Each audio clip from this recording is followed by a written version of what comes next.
Hello বন্ধুরা, কেমন আছো? নিশ্চয়ই ভালো আছো।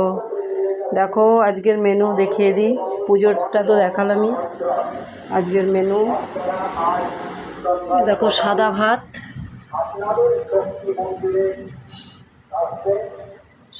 হয়েছে। তারপরে দেখো একটা কুমড়োর তরকারি, আলু দিয়ে কুমড়ো দিয়ে পাঁচফোড়ন, শুকনো লঙ্কা, তেজপাতা দিয়ে ফোড়ন দিয়ে রান্না করলে দারুণ লাগে।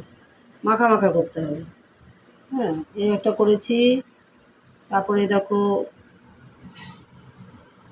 দেশি মুরগি মানে চিকেন, তার একটা মাংস রান্না হয়েছে, আলু ভেজে সুন্দর করে আদা জিরে বাটা রসুন টসুন সব দিয়ে গরম মশলা দিয়ে রান্না হয়েছে।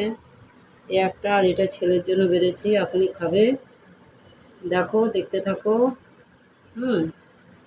আর এই দেখো চাটনি, আমের চাটনি, বুঝতে পেরেছো?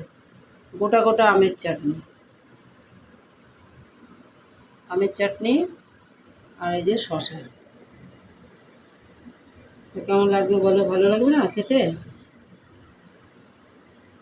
তো ঠিক আছে, ভালো থাকো, দেখতে থাকো,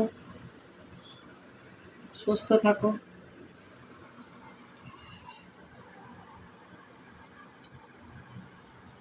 ঠান্ডা জল আছে, ফ্রিজের জল ঠান্ডা।